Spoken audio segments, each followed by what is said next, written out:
Vipi Cartoon 47? Poa sana aje. Poa poa, unaongea na Msela Media TV. Ah. Naona umeachilia ngoma ingine kali hapa. Ulifikiriaje ukaachilia ngoma? Inaitwa Stima. Stima. Yeah. Yeah. Ulifikiriaje ukaandika hiyo ngoma? Unaona imeenda sana.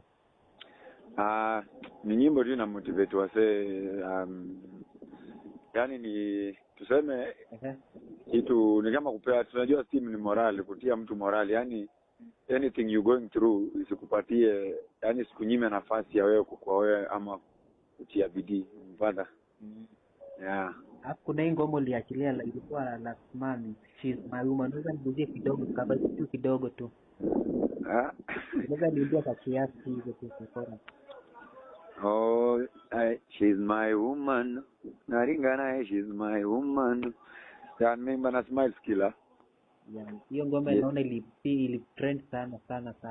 Alafu kuna hii fununu wewe na matatu akisema sijui tu Waluya, sijisho Waluya mwezi itwa. Shida inatokea wapi?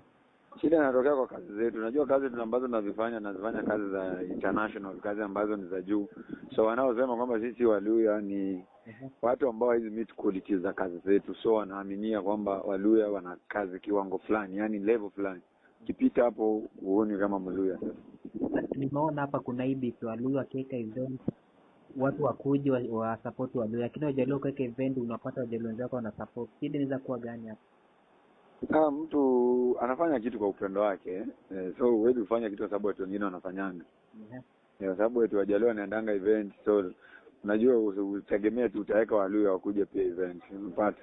Niaje? Poa sana. Sasa kwa mashabiki wanakusikiza unaweza waambiaje? Unaweza wapatia advice gani?